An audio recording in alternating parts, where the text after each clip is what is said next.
Pour mettre en place un dialogue structuré jeunesse en Bretagne, l'enjeu principal est de mettre tous les acteurs de jeunesse autour de la table. Mais qui sont les acteurs de jeunesse aujourd'hui ? Je suis éducatrice de rue à la prévention spécialisée. Animatrice dans un accueil communal. Je suis conseiller en insertion pro en mission locale.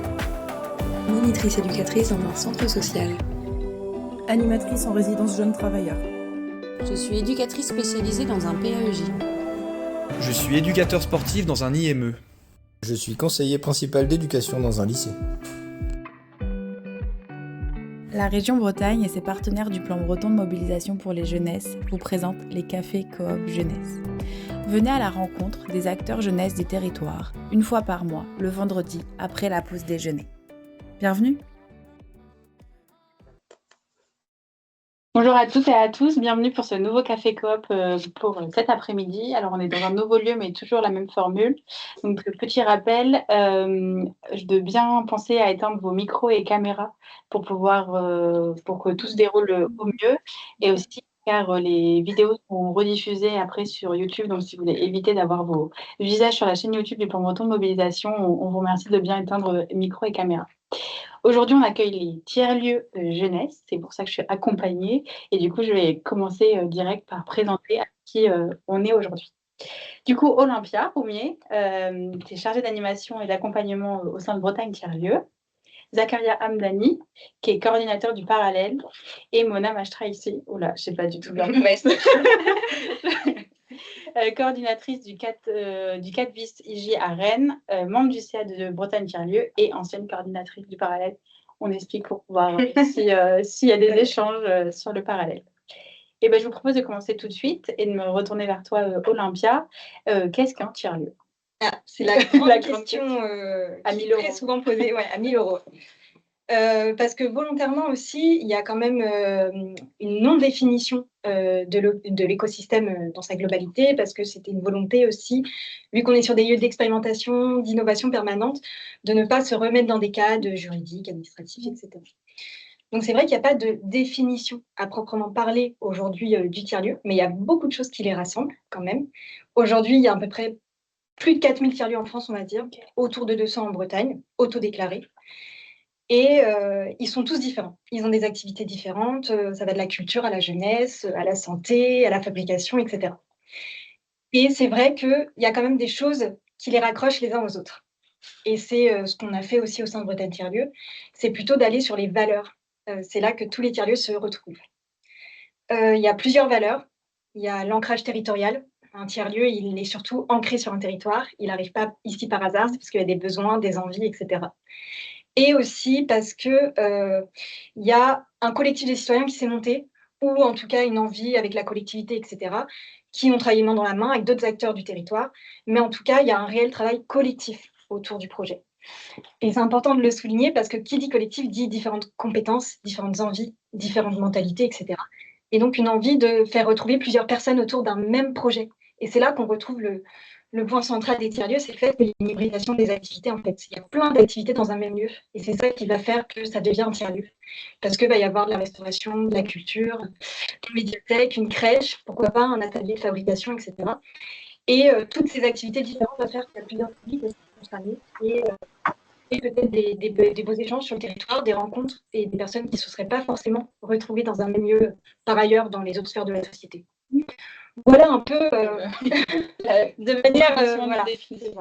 Et du coup, aujourd'hui, pourquoi Bretagne tiers-lieu s'est créé ? Quel est votre rôle aussi au niveau régional ? Bretagne tiers-lieu s'est créé parce que justement, il y avait une envie des tiers-lieux bretons. Je parle en présent de tiers-lieux. De se représenter politiquement. En fait, en 2019, il y a eu beaucoup de politiques publiques tiers-lieu. On a entendu beaucoup le mot tiers-lieu qui a émergé de partout. Et donc aussi un enjeu à ce que finalement ce soit réellement les acteurs tiers-lieux qui commencent à parler d'eux-mêmes et pas quelqu'un d'autre. Donc il y a une envie de plusieurs bénévoles, salariés de tiers-lieux bretons, de se retrouver pour avoir une force commune, collective, de représentation politique aussi, et aussi en fait tout simplement de se rencontrer, de s'entraider C'est vrai que les coordinateurs, coordinatrices de tiers-lieux ne se connaissaient pas forcément partout sur la région, encore moins sur les autres régions entre elles, etc. Et donc, il y avait une envie de se retrouver pour échanger sur les enjeux respectifs de chacun, chacune. En fait, ils se retrouvent très, très rapidement, de pouvoir se livrer aussi, parce qu'on est pour beaucoup de nos membres, par exemple, on est sur des tiers-lieux ruraux, en zone isolée, etc. Donc, une envie d'échanger, voilà, de sortir un peu, de prendre du recul, de s'inspirer. Et puis, petit à petit, mais on viendra peut-être un peu dessus, aussi de se former collectivement, de monter en compétences, etc. Parce que c'est aussi des nouveaux métiers avec beaucoup de polyvalence. Donc, voilà, un enjeu de... Ça va être ma prochaine question. Du coup, dans les préparations des échanges, tu me disais qu'il y avait un enjeu de pouvoir accompagner les professionnels du fait aussi du métier qui était assez couteau suisse au sein des tiers-lieux. Oui, tout à fait, exactement.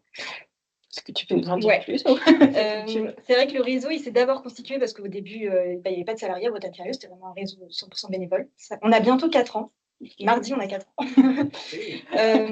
Mais c'est vrai qu'au début, c'était vraiment centré autour de l'animation de communauté. Évidemment, il faut d'abord que tout le monde se connaisse et on continue ça parce que c'est la pierre centrale, on va dire, du réseau. Il faut que les tiers-lieux se connaissent entre eux, les bénévoles, les salariés échangent au quotidien, etc. Mais il y a aussi une envie, effectivement, d'aller de plus en plus vers du partage d'outils, du partage de compétences et même de développement de formations vraiment adaptées aux différents métiers qu'on retrouve dans les tiers-lieux.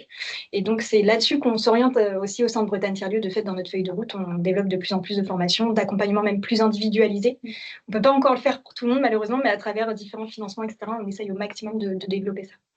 Et juste pour les personnes qui regardent, vous êtes combien aujourd'hui au sein du réseau, à la fois en tant que salarié, puis peut-être même aussi de membres Aujourd'hui, on est 3 salariés à Bretagne Tiers-Lieux. La directrice Lucie Bruyet, elle est basée à Douarnenez. Et le reste de l'équipe, on est à Rennes. Donc voilà, parce qu'on se déplace tout le temps dans tous les tiers-lieux, donc c'est aussi bien qu'il y ait un dispatch géographique. Il y a 7 membres du bureau dont fait partie Mona, qui sont tous directeurs, directrices de tiers-lieux, coordinateurs, coordinatrices. Pareil de tiers-lieux de différents départements bretons. Et puis, on a évidemment 150 membres, c'est la maison des tiers-lieux. En fait, c'est réellement là que ça se joue. 120 adhérents à jour, et dont plus de la moitié sont vraiment des tiers-lieux déjà créés depuis plusieurs années et vraiment matures. On a d'autres membres qui sont aussi plutôt, qu'on appelle jeunes pousses au sein du réseau, qui sont plutôt des porteurs, porteuses de projets. Donc, c'est un tiers-lieu en cours de création. Et puis aussi des partenaires, des personnes, des formateuristes, justement, avec qui on travaille au quotidien pour créer des formations, des accompagnements un peu sur mesure. Et c'est vraiment, en tout cas, les membres du réseau qui font le réseau. On le dit souvent, on est un réseau par et pour les tiers-lieux bretons, parce que finalement, l'essentiel, c'est vraiment de créer un réseau à l'image des tiers-lieux, qui fonctionne pour les tiers-lieux et qui soit vraiment utile au quotidien pour les tiers-lieux. On a différents groupes projets au sein du réseau et c'est comme ça qu'on fonctionne, en fait. On fait remonter les idées, les envies, et puis on essaye, nous, salariés, derrière, de mettre en œuvre avec le bureau qui est hyper actif. On a la chance d'avoir un bureau très, très actif aussi. Petit compliment, je prends, voilà. Et c'est au sein du coup de ces différents groupes projets qu'il y a un espace pour les tiers-lieux jeunesse qui était à la base une demande de la part des tiers-lieux jeunesse de se former. Exactement. En tout cas, de créer un réseau. Ouais, le premier échange tiers-lieux jeunesse qui s'est créé au sein de Bretagne Tiers-Lieux, c'était parce qu'il y avait une demande de plusieurs tiers-lieux jeunesse de la région, en disant ce serait peut-être bien qu'on échange, qu'on se retrouve, parce que c'est vrai qu'au sein de Bretagne Tiers-Lieux, on a beaucoup de rencontres régionales, des rencontres aussi un peu plus locales, mais c'est pas forcément thématisé à chaque fois, en tout cas pas sur les domaines d'activité de certains lieux. Et c'est un peu une exception en région Bretagne. Il n'y a pas forcément de réseau de tiers-lieux jeunesse sur d'autres régions en France. Et il y avait cette envie du coup d'échanger peut-être sur des spécificités, peut-être de voir des mutualisations possibles, des fonds européens à aller chercher ensemble. Pour le moment, c'est un peu encore en tâtonnement, ça avance tranquillement, mais c'est vrai qu'il y a différentes sphères de discussion en fait au sein du réseau. Il y a des tiers-lieux jeunesse vraiment déjà bien créés, assez matures, qui clairement au sein du réseau pourraient se retrouver et échanger pour aller un peu plus loin en mutualisant leurs forces. Et il y a aussi des jeunes pousses, du coup, plutôt des porteurs, porteuses de projets de tiers-lieux jeunesse. On est à un stade où plutôt ils cherchent de l'inspiration, de l'outillage, et donc c'est pas exactement les mêmes envies et les mêmes besoins. J'en profite pour dire que normalement, mon collègue va partager la cartographie des tiers-lieux jeunesse sur le territoire, donc ça va donner aussi une idée de où ils sont ces fameux tiers-lieux jeunesse. Et donc, je ne vais pas te demander une définition de tiers-lieu jeunesse, vu que déjà ça marche sur les tiers-lieux, mais peut-être expliquer pourquoi, qu'est-ce qui différencie un tiers-lieu classique d'un tiers-lieu jeunesse, ou en tout cas des objectifs, valeurs de cet espace. Si, Vas-y. je peux repartir juste du manifeste de Bretagne Tiers-Lieu. J'en ai pas parlé et comme ça, tu fais la spécificité jeunesse. Mais c'est vrai que le manifeste de Bretagne Tiers-Lieu, il reprend les grandes valeurs qui sont défendues dans le réseau, justement dans l'idée de ne pas se définir juridiquement, administrativement, mais de se définir sur les valeurs qui nous regroupent. Pardon. Et il y a plusieurs valeurs de lucrativité limitée, de gouvernance partagée, d'hybridation des activités, etc. Je vous invite à le lire. Mais c'est vrai que sur les tiers-lieux jeunesse, il y a notamment l'aspect, par exemple, lucrativité limitée, voire lucrativité aucune, non-lucrativité, qui ressort beaucoup dans les tiers-lieux jeunesse parce qu'on est vraiment sur des projets d'intérêt général plus, quoi. Donc, Les tiers-lieux jeunesse, c'est plutôt une entrée publique plus qu'une entrée par activité. C'est plutôt l'idée, en tout cas, que ce soit le parallèle ou en tout cas l'idée du 4B, c'est plutôt de tiers-lieux jeunesse, c'est de faire en sorte que les jeunes administrent eux-mêmes le lieu, fassent la programmation, portent la gouvernance, portent le portage politique, etc. En étant accompagné de salariés, bien sûr, mais c'est un peu cette entrée-là et qui se différencie de pas mal d'autres tiers-lieux parce que déjà, c'est la part du temps, c'est des associations, en tout cas en termes juridiques, et c'est des associations plutôt d'éducation populaire, donc on est plutôt dans une vocation à l'éducation des jeunes, etc. Donc c'est un peu différent. Là où on peut se retrouver avec d'autres tiers-lieux, c'est qu'il y a des tiers-lieux qui vont avoir une hybridité d'activité, une hybridité de public, et qui veulent essayer de penser la jeunesse comme un public spécifique. Et donc là, ils s'intéressent justement à ce qu'on peut faire au sein du réseau des tiers-lieux jeunesse pour aller chercher un peu comment on travaille avec ce public-là, qui est quand même un public particulier. Voilà. Du coup, on peut déjà parler concrètement de ce qui est fait dans les tiers-lieux. Et du coup, je me retourne vers toi, Zakaria, sur comment s'est mis en place le parallèle à Redon et qu'est-ce qui est fait au sein du parallèle. Ok, je vais parler sous le contrôle parce Tout le monde parle sous contrôle. C'est pour ça que je me suis mis au milieu. Parce que c'est quand même Mona qui est à l'origine de la structuration du parallèle et du coup, historiquement, ça s'est fait sur un diagnostic qui a été fait sur le territoire de Redon où la FEDE, qui est l'association qui porte le parallèle, avait envie de se retourner aussi vers le public historique de la FEDE, qui est en fait une asso qui a été aussi créée par des jeunes adultes, et de se dire, en gros, la question du diagnostic de Mona, si je me souviens pas, c'était un peu aussi où est-ce que sont les jeunes à Redon, dans quel lieu ils se retrouvent, quels sont leurs besoins. Et donc, on a fait, je crois, un diagnostic sur 1 an, et c'est appuyé sur pas mal de partenaires du territoire, donc la ville de Redon, la résidence Habitat Jeunes, notamment. Et ce qui ressort un peu de ce diagnostic-là, c'est que les jeunes, ils ont besoin d'un espace pour se retrouver. Ils ont besoin aussi d'avoir le pouvoir en fait, de décider ce qu'ils ont envie de faire et envie de mettre en place. Donc, ils ont besoin d'un espace de liberté avec des moyens. Mais aussi, ce qu'on a appris à l'origine du projet et avec notre travail avec COP Eskem qui nous a aussi accompagnés sur le lancement, c'était de se dire qu'en fait en France, il n'y a pas vraiment de politique de jeunesse. Il y a des politiques enfance, c'est-à-dire des politiques qui vont de 3 à 17 ans, qui se concentrent en fait sur les enfants. Et il y a quelque part un impensé au niveau de la jeunesse, c'est-à-dire des personnes qui sont entre 18 et aujourd'hui jusqu'à même 30 ans. On sait que l'âge de la jeunesse, il a tendance à reculer, à se rapprocher de 14 ans et à s'étendre vers 30 ans. Et donc au niveau européen, par exemple, il y a des politiques intégrées, transversales, qui proposent une approche de la jeunesse et des méthodes de travail. Au niveau national, il y a très peu ça. Peut-être qu'il y a des textes de loi, mais en tout cas, c'est pas, on va dire, porté et incarné sur les territoires. Et donc, le parallèle, c'est en fait construit aussi sur cette base-là et en fait apporter quelque part, avec le soutien de la FEDE et puis le soutien financier de la région Bretagne et de d'autres institutions, la politique jeunesse sur un territoire. Donc, c'est comme ça qu'est né le parallèle qui a quoi? Plus de 5 ans, ouais, un peu plus de 5 ans aujourd'hui. Ça ne rajeunit pas. Et du coup, ce souhait de vouloir avoir un lieu administré par les jeunes et avec les jeunes, comment ça se traduit aujourd'hui au sein du parallèle? En fait, c'est notre manière à nous en fait, parler de gouvernance. Quand on dit que le lieu il est administré par les 16-30 ans, c'est qu'en fait, la gouvernance est aux mains des 16-30 ans. On a une manière, je trouve, qui est assez opérante en fait, de considérer la gouvernance. La gouvernance, ce n'est pas des réunions obscures de CA qui se passent les jeudis soirs entre 18h et 20h, alors que le lendemain, on commence à 9h30. Enfin, ce n'est pas ça. Nous, notre gouvernance, elle passe par deux axes. Elle passe par la gestion collective d'un espace, c'est-à-dire que les jeunes adultes s'approprient cet espace, gèrent le ménage, gèrent les fluides, gèrent à l'arrivée du café, etc. Gèrent aussi l'attribution des salles, c'est-à-dire est-ce qu'on fait un studio, est-ce qu'on fait un atelier, est-ce qu'on fait une cuisine, etc. Et comment on pense tout ça collectivement. Ça, c'est une partie de la gouvernance et c'est très concret, c'est très opérationnel pour les jeunes, et c'est sur quoi je pense qu'il faut continuer à aller, et même dans les collectifs de personnes qui ont plus de 30 ans, je pense que les systèmes de gouvernance et organisationnels en général ils sont un petit peu en crise aujourd'hui, qu'il faut les repenser. Donc il y a cette partie gestion collective de l'espace, et il y a aussi la partie gestion de la programmation culturelle, parce que le tiers-lieu, il se veut aussi comme un espace culturel, parce que on pense que c'est aussi en créant une culture qu'on gagne des combats aussi politiquement. C'est en créant une culture qu'en fait on fait passer nos valeurs dans la société. Et donc, les jeunes adultes, au parallèle, ils ont entre leurs mains la programmation culturelle. Ils choisissent ce qu'ils veulent faire dans le lieu, du lundi jusqu'au dimanche. Le lieu peut être ouvert 7 jours sur 7, quasiment 24 heures sur 24.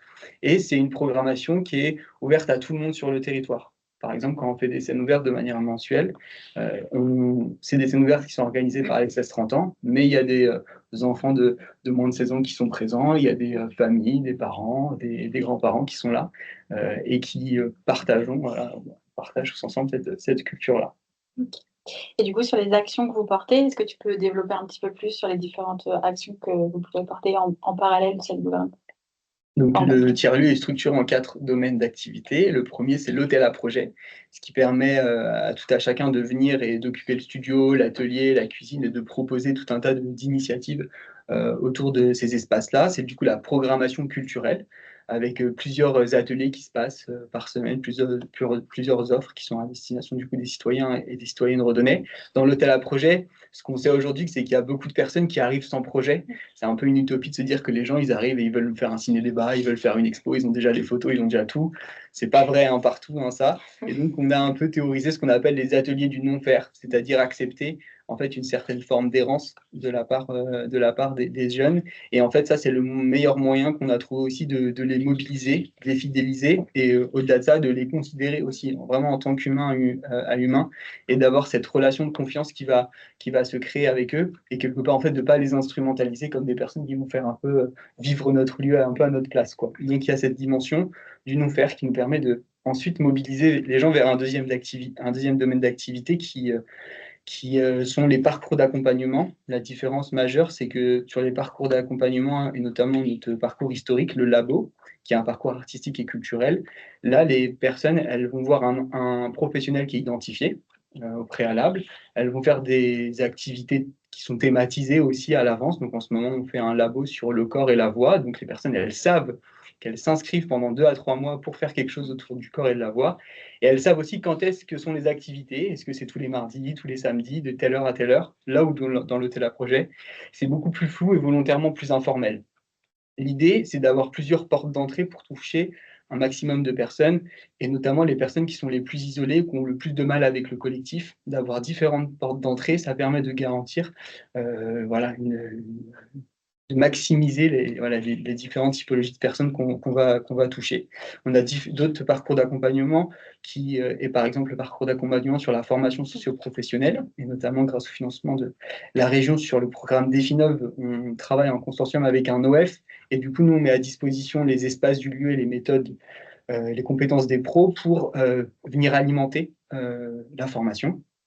On fait aussi des petits voyages, mais je passe. On s'est rendu compte... Je ne peux pas parler du voyage dans les Pyrénées avec les jeunes. Si tu veux, on pourra en parler après, mais c'est quand même moins important que le troisième domaine d'activité, qui est le prendre soin. En fait, on s'est rendu compte avec Mona que la participation à l'hôtel à projet et au parcours d'accompagnement, elle était rendue précaire par l'état de santé des personnes, en fait, notamment des vulnérabilités psychiques. Et donc, on a structuré le prendre soin qui est passé par le recrutement d'une psychologue pendant 2 ans et demi et qui a en fait à accompagner plutôt des suivis collectifs plutôt que des entretiens individuels, des suivis collectifs via par exemple des groupes de parole. Et ensuite, on a fait tout un tas d'actions autour de la prévention, la promotion de la santé et aussi du co-accompagnement, comment en fait on revoit pas tout simplement un jeune adulte en disant tiens, c'est le numéro du FJT, faut que tu ailles les appeler pour trouver un appart. Non, on va avec la personne au FJT, on rencontre le professionnel et tout ça, ça facilite l'inscription en fait de la personne et ça sécurise les parcours, ça limite le décrochage et toutes sortes de violences. Donc voilà un peu comment on s'est structuré. Et enfin, le dernier domaine d'activité, c'est la recherche et développement. En fait, c'est d'une part l'idée de documenter ce qu'on fait. Donc si vous retrouvez si vous allez sur notre site internet, vous pouvez retrouver tout un tas de documentation, photos, vidéos, podcasts, des facilitations graphiques de parcours de personnes.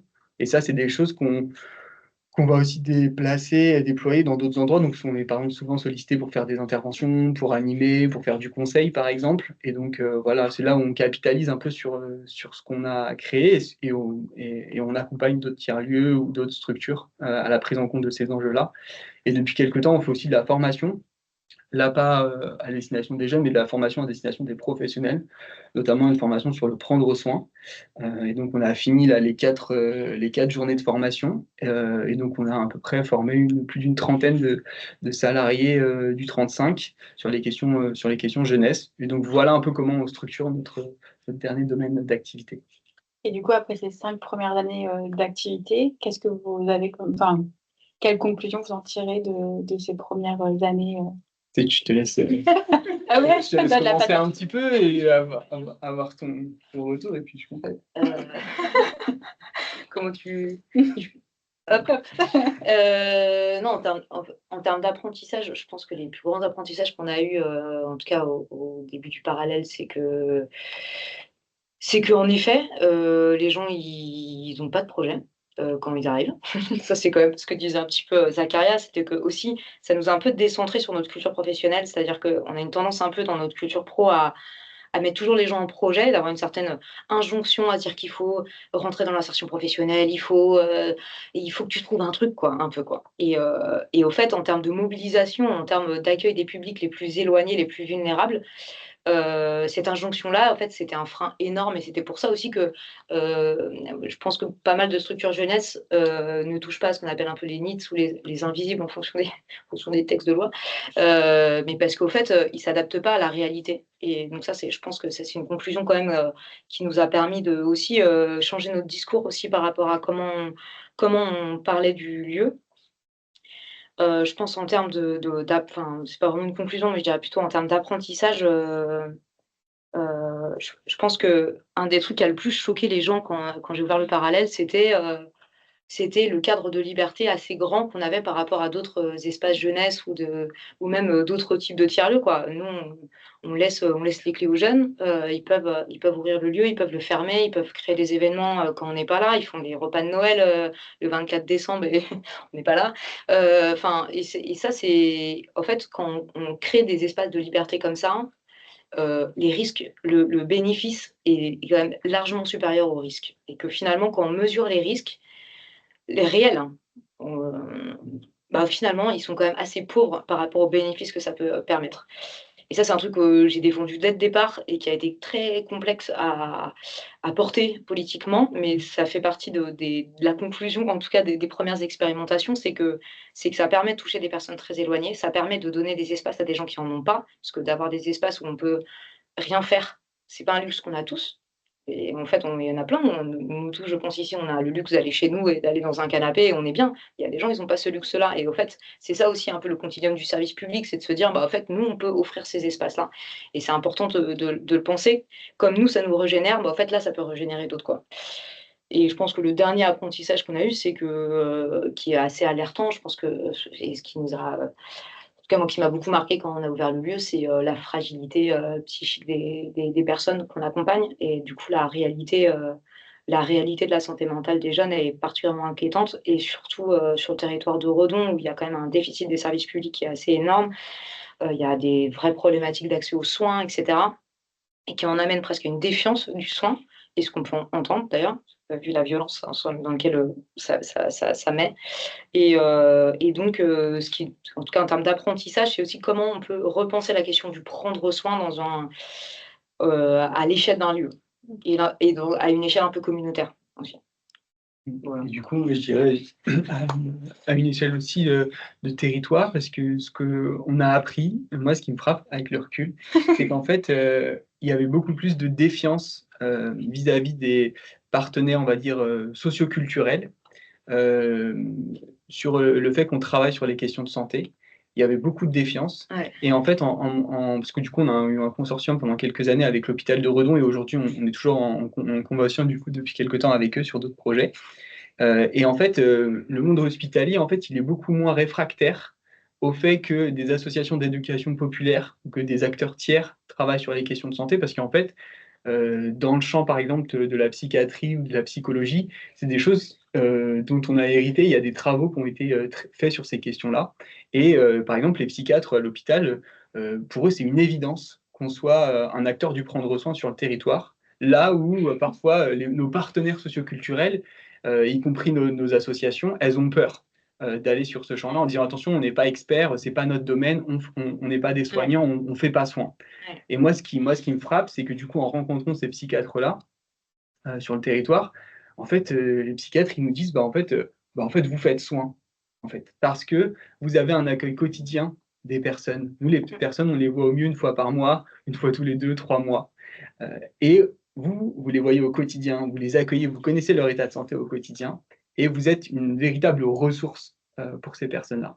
Et donc, ça, c'est une des conclusions qu'on tire, avec derrière le fait que nous, notre impact, il se mesure pas tant sur le fait que les personnes, en fait, elles passent par le lieu, ou elles passent par le lieu plus l'hôpital, et du coup, elles guérissent d'une dépression. C'est pas ça. C'est qu'en fait, ce qui se passe, c'est que on est un facteur un peu de travail sur tout ce qu'on appelle les compétences psychosociales. Et ça, c'est je pense, c'est notre grand impact, notre grande victoire et notre gros rôle, c'est de travailler sur les compétences psychosociales qui sont dites émotionnelles, par exemple la gestion du stress, la capacité à tenir et à gérer ses émotions, la capacité à travailler en équipe, à émettre, à recevoir des critiques, à se valoriser soi-même, etc. Et c'est là où nous, on a un travail important. Et aujourd'hui, dans le domaine de la santé publique, c'est prouvé et c'est largement répandu en fait que les compétences psychosociales, c'est un facteur majeur du prendre soin. Et c'est une aussi des conclusions qu'on peut tirer du travail qu'on a mis en place. Merci beaucoup. Et c'est combien de personnes qui font vivre le parallèle en dehors des contributeurs jeunes? Tu veux dire en tant que salarié? Oui, en tant que salarié. Ça a beaucoup bougé depuis la naissance du lieu. En ce moment, on est 3 salariés, mais on a été 4 pendant plus de 2 ans. Donc, on a fait le choix de ne plus travailler avec notre psychologue pour des raisons d'optimisation aussi de notre place. Et en fait, elle nous a beaucoup aidé à nous structurer. Mais aujourd'hui, on s'oriente plus vers d'autres profils de soutien pour les jeunes adultes. Et c'est combien de contributeurs au sein du parallèle? Le maximum qu'on a eu sur ces dernières années, c'est 150 contributeurs actifs. Donc les contributeurs, ce n'est pas des bénéficiaires, c'est vraiment des gens qui contribuent activement au lieu. Et on varie en fait en fonction des années entre 110 et 150 contributeurs. Et pour rebondir sur ce qu'on disait tout à l'heure sur la gestion des clés, souvent on nous dit ouais, vous gérez les clés, mais bon, il y a 3-4 personnes qui gèrent les clés. Et puis en fait, par curiosité, on a quand même regardé combien de personnes il y avait dans notre groupe. Et il y a 41 personnes qui ont les clés du parallèle, donc ça fait un tiers des contributeurs et des contributrices. Donc, je rejoins Mona sur ce qu'elle dit sur le bénéfice-risque. En fait, on a très rarement des problèmes. Et je voudrais rebondir sur la question du risque. En plus de cette question du risque, je trouve que c'est important en fait que parfois dans des lieux il y ait des problèmes, qu'il y ait des crises, qu'il y ait presque des petits délits comme des vols, des casses, etc. En fait, c'est important. En fait, je lis un truc en ce moment, et c'est un peu un truc, quelque chose sur la criminalité. Et en fait, Durkheim, il disait que c'était important que dans une société, il y ait un certain nombre de crimes. Et en fait, un certain nombre de crimes, c'est garant en fait, d'une société qui se porte bien, d'une société où il y a une forme de liberté, etc. Et moi, ça me rassure plutôt Ça dépend que... quel crime. Non, mais en tout cas, pour parler des délits qu'il peut y avoir, ou en tout cas des dégradations qu'il peut y avoir dans des lieux, moi, je trouve que c'est plutôt bon signe que parfois il y ait des problèmes. Ça veut dire en fait que les personnes, elles ont une forme de liberté. À l'inverse, quand il n'y a rien du tout qui se passe, ça aurait tendance plutôt à me faire peur en me disant peut-être que c'est trop cadré, c'est trop contrôlé, et auquel cas, ça va à l'encontre aussi, je pense, de l'émancipation des personnes. Est-ce que vous voulez ajouter autre chose sur le parallèle avant de passer au 4 bis de Rennes? Non, ça va. On me dit qu'il faut que ça aille. On parle un peu trop. Du coup, sur le 4 bis, est-ce que tu peux nous expliquer comment le lieu s'organise aujourd'hui et un peu les enjeux à venir sur les prochains mois, années? Et qu'est-ce que le 4 bis déjà, peut-être commencer? Ouais, le 4bis, c'est une association d'information jeunesse qui a pour objectif de favoriser l'émancipation des jeunes de 11 à 30 ans. Il y a 2 domaines d'activité spécifiques qui ont le premier, c'est vraiment la diffusion de l'information jeunesse sur la ville de Rennes et Rennes Métropole. Donc là, on sort un peu de la thématique tiers-lieu, donc je ne vais pas en parler trop. Mais c'est un peu comment on accompagne, comment on est une structure ressource pour les professionnels pour les professionnels et les jeunes à l'échelle de la métropole. Et le deuxième domaine d'activité, c'est l'animation du tiers-lieu, donc qui est en plein centre-ville de Rennes, qui est un grand bâtiment sur 3 étages et tout ça. Mais pour le coup, nous, on n'est pas la seule structure qui habite ce lieu-là. Et donc là, dans cet espace-là, l'idée, c'est, si j'essaie de le faire un peu par rapport aux différents espaces, il y a un premier étage au rez-de-chaussée qui est vraiment un espace un peu... ce qui ressemble le plus au parallèle, je dirais, ce qui est vraiment d'espace qui a vocation en tout cas à être approprié par les jeunes. Il y a plein d'espaces, il y a plein de lieux ressources, il y a un espace multimédia, il y a une salle de concert, il y a des espaces d'exposition, il y a du coup un café associatif qui est autogéré du coup par les jeunes, et donc c'est à cet endroit-là qu'il y a tout type de valorisation des expressions, tout type de projet qui peuvent vivre, tout type d'initiative. Donc, il peut y avoir fait par directement un peu nous, on n'appelle pas les contributeurs, mais les acteurs RIS du 4 bis, mais aussi par des structures des jeunes associations, des étudiants, enfin bref, toute personne peut porter des projets dans cet espace-là. Et on a le premier étage qui est du coup un espace qui est du coup avec beaucoup de professionnels jeunesse, et pas uniquement du 4 bis. Donc il y a les structures jeunesse qui sont plutôt autour de l'information jeunesse, qui est notre corps de métier. Donc il y a 11 thématiques d'information jeunesse. Et du coup, l'idée, c'est de pouvoir répondre à tout type de questions qui concernent les jeunesses, que ce soit sur l'emploi, la formation, la mobilité, l'engagement, la citoyenneté, enfin bref, voilà, il y a 11 thématiques. Donc là, il y a un peu une information généraliste, et puis après, il y a un peu des dispositifs spécifiques avec des points accueil écoute jeunes, donc plutôt pour les jeunes qui ont besoin d'un écoutant ou une écoutante pour pouvoir, qui ont des problématiques plutôt de précarité, de vulnérabilité, je dirais plutôt. Il y a aussi l'accueil sur la question du logement, où il y a une professionnelle qui est vraiment là pour accompagner les jeunes sur la question du logement, et donc là on travaille avec les FJT, les amitiés sociales, qui sont aussi présents sur le premier étage, et puis il y a WeCare aussi qui est avec nous sur cet espace-là. Ils ont aussi leur bureau, une partie de leur bureau, parce qu'ils sont quand même beaucoup. WeCare, c'est la mission locale Sur Rennes. Voilà, sur Rennes. Il y a mission locale et WeCare Emploi qui accompagne les jeunes du coup dans la recherche d'emploi, et donc aussi qui font vivre le premier étage. Et donc on peut aussi accueillir plein de types d'événements, mais qui vont plutôt tourner autour de l'accès au droit, du prendre soin, de la santé, de l'insertion, de la formation. Et donc là, on est plutôt sur ce type d'usage-là. Voilà, à peu près, sur nos activités, en tout cas à l'intérieur du lieu. Et aujourd'hui, l'enjeu pour notamment le tiers-lieu qui est le rez-de-chaussée, c'est de faire vivre tout ce petit monde ensemble.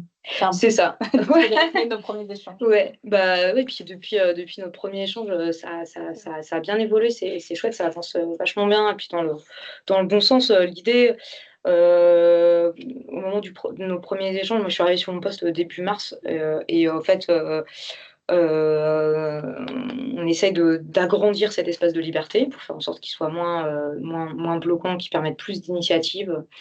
Et c'était aussi d'avoir là où on avait beaucoup d'acteurs, enfin, on avait beaucoup de personnes qui venaient parce qu'ils savent qu'il y a des ressources. En plus, on a des ressources, par rapport à Redon, on a quand même des ressources financières un petit peu supérieures.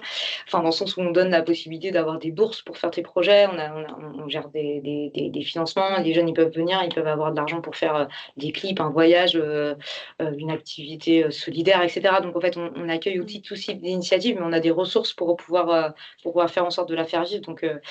Donc, ça permet aussi de mobiliser plein de gens.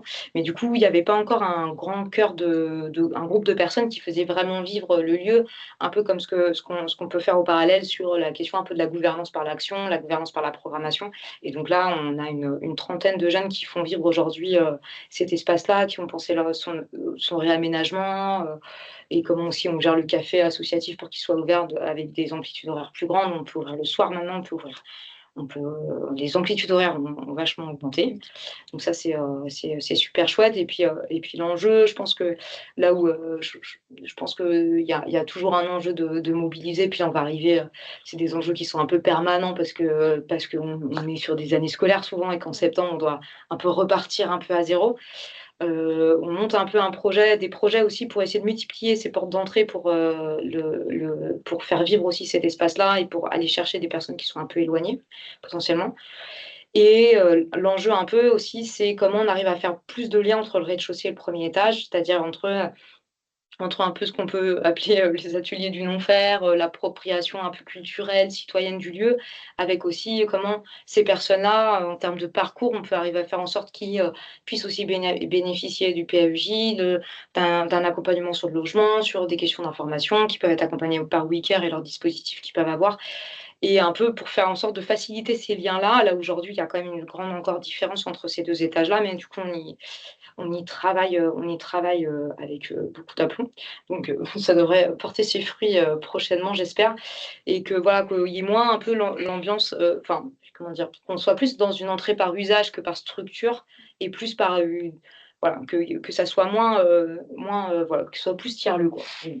On arrive à plus mutualiser nos usages, qu'on arrive à plus mutualiser les espaces. Mais on a 3000 mètres carrés, hein, c'est quand même beaucoup d'espace. C'est par rapport à. Enfin voilà, c'est pas du tout la même amplitude. On est aussi sur un territoire qui est assez différent que celui de Redon, parce que du coup, je me permets d'un peu de comparer, parce que c'est des enjeux qui peuvent paraître assez similaires. Et en même temps, c'est des contextes qui sont très différents. Donc, forcément, les enjeux, ils sont similaires dans leur objectif, mais pas vraiment dans comment on peut y arriver, quoi. Parce que, par exemple, nous laisser les clés complètement jeunes, dans l'absolu, c'est possible physiquement, on peut donner des clés. Sauf que nous, on est sur une place où il y a énormément de violence, par exemple. Et donc, en fait, ça, c'est un risque qui est beaucoup plus important qu'un ordinateur qui est volé ou un casse, à casser une chaise en soi. Donc, c'est comment on arrive à faire en sorte de sécuriser les acteuristes du 4 bis pour faire en sorte qu'ils se sentent assez légitimes et bien, ce qui est assez bien l'été. Quand il fait nuit à 17h, j'attends, je n'ai pas encore vécu l'hiver, je ne sais pas. Enfin, voilà, c'est un peu d'autres types d'enjeux en termes d'appropriation collective. On est puis on est en plein centre-ville de Rennes, donc il y a plein d'autres ressources aussi, et c'est ça qui est chouette. Voilà, un peu sur les enjeux. Est-ce qu'il y a d'autres choses sur lesquelles tu veux compléter sur le 4 bis avant de peut-être passer à des questions s'il y en a? Pas forcément une question. Sens-toi libre de compléter. Non, je pense aussi peut-être un autre enjeu qui calme notre actualité aujourd'hui, c'est que du coup, le 4 bis, c'est un bâtiment qui est en plein centre-ville, avec du coup, juste derrière, il y a la maison des associations, qui a un autre espace avec une quinzaine de structures qui font vivre cet espace-là. Et il y a un peu une volonté de la ville et de la métropole de fusionner et de mutualiser ces deux espaces-là pour en faire un grand tiers-lieu de l'engagement, de la vie associative et de la jeunesse. Et du coup, on travaille avec plusieurs structures de ces deux bâtiments-là.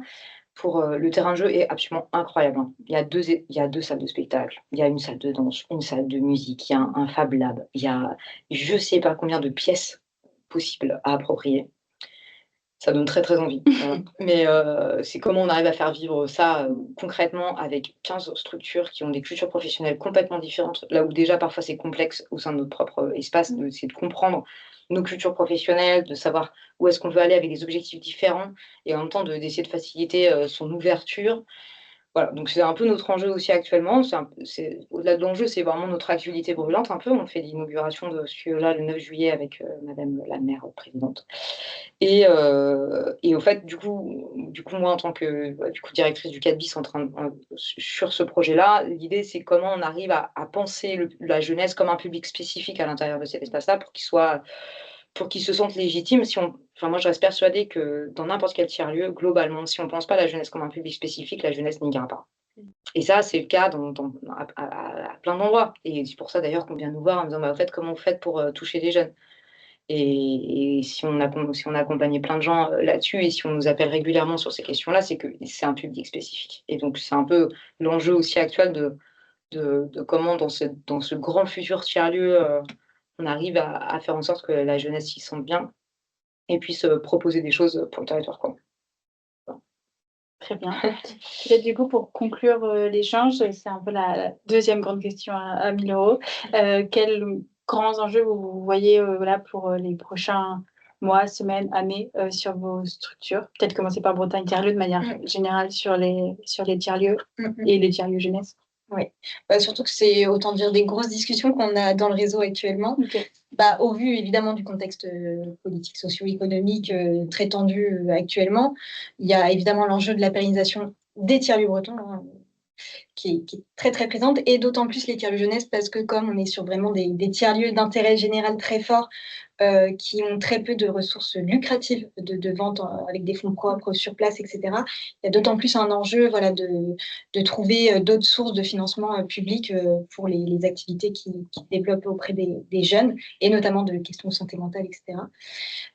Et il y a aussi évidemment un gros enjeu, même de représentation politique, de continuer à mettre en avant tous les apports des tiers-lieux sur les territoires, et notamment en termes d'échanges citoyens et d'accueil de différents publics, et encore une fois, et effectivement, des jeunes de différents milieux sociaux aussi qui vont se retrouver, qui vont échanger. Et c'est très, très, très important de défendre ça aujourd'hui, notamment dans un contexte où on sait qu'on a tendance encore plus à scinder les personnes selon leur point de vue, etc. De remettre en avant vraiment ce que peuvent faire les tiers-lieux dans cette période compliquée. Voilà. C'est le gros enjeu, si je peux synthétiser.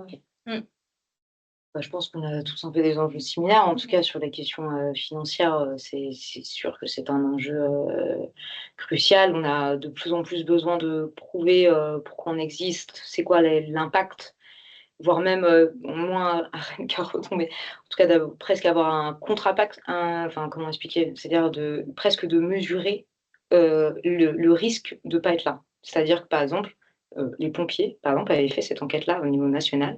C'est que si on mettait moins d'argent chez les pompiers, combien ça coûterait finalement à la collectivité? Se dire, en fait, ça veut dire qu'il y aurait plus d'incendies, il y aurait forcément plus de problématiques, etc., qui coûteraient finalement plus cher. C'est presque un peu ça qu'on doit faire. Je ne parle pas spécifiquement 4 bis, mais globalement, c'est un peu des questions qu'on a beaucoup à Bretagne Tiers-Lieux. Finalement, c'est presque ça qu'on commence à faire, tellement qu'on est de plus en plus, on doit de plus en plus expliquer, montrer l'impact, ce qui est important d'évaluer et de montrer nos impacts. On utilise quand même de l'argent public, ce qui me paraît complètement logique. Mais au fait, se dire aussi que d'arrêter de financer des espaces comme les nôtres, ça peut créer d'autres problématiques qui coûteront d'autant plus cher à l'État. Et que si on calcule le nombre de jeunes qu'on a accompagnés et qui sont des publics qui sont aujourd'hui autonomes, qui ont moins de problématiques de santé ou de ce genre de choses, finalement, c'est un moindre coût. C'est un peu même si j'ai pas envie de penser comme ça, on est un peu obligé de penser comme ça. Je dirais que c'est un peu ça. Je pense qu'il y a quand même un enjeu actuel, et c'est un peu un enjeu qu'on a porté avec Zach quand on était au Parallèle, et puis que je tente de porter aussi à Bretagne Tiers-Lieux. On fait une grande journée le 23 septembre sur ce sujet-là, et puis je pense qu'il y a quand même un enjeu démocratique. On est quand même dans une crise démocratique qu'on n'a pas le droit de faire semblant de ne pas voir.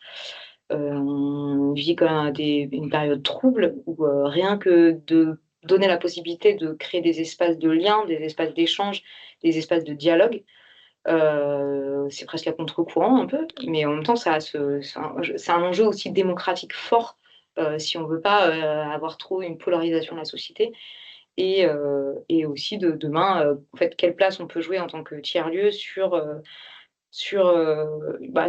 les différentes échéances électorales qui peuvent arriver, comment on peut arriver à faire en sorte de réenchanter un petit peu nos démocraties. Aussi qu'on se questionne en tant qu'espace, là je pense un peu à Bretagne-Tiers-Lieu c'est une phrase qu'on a eu beaucoup pendant les élections législatives, enfin les dernières là, on nous demande d'être neutre, on nous demande d'être impartial, on nous demande plein de choses, etc.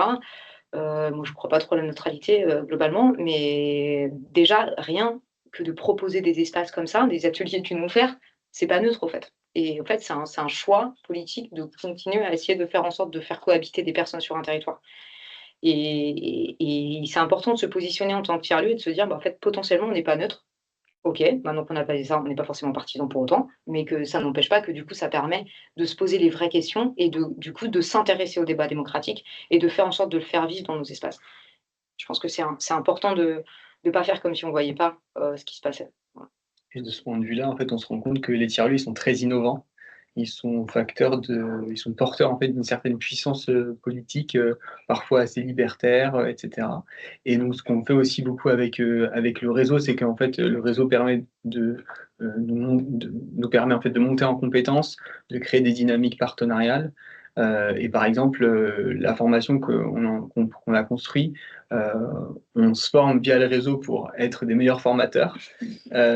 Et aussi, on va passer par le réseau, par la région, pour aussi diffuser, par exemple, la formation sur le prendre soin des jeunes qu'on propose, pour qu'elle soit diffusée au niveau régional.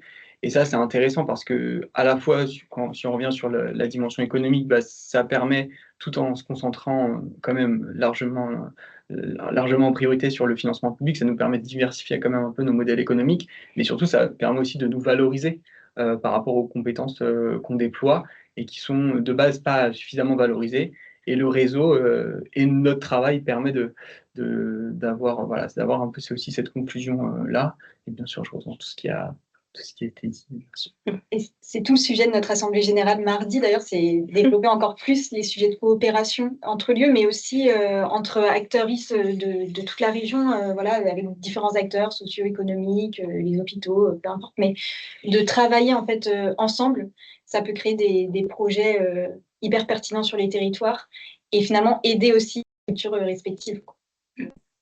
Ce sera le mot de la fin. Voilà. Merci beaucoup à toutes et tous d'avoir suivi ce webinaire. On se retrouve dès la semaine prochaine avec le réseau UBAPAR, qui va notamment nous parler de tout le travail qu'ils font sur l'éducation à l'environnement pour les jeunes, enfin pour les enfants et les jeunes, et sur des séjours à l'île de Sein en breton pour les jeunes. Donc, on va aussi changer de sujet, même si on reste sur le même public. La PD et les membres du BAPAR. Voilà. On fait le lien. Voilà. Tout est super bien préparé ici. En tout cas, merci à tous et tous. À la semaine prochaine. Merci beaucoup.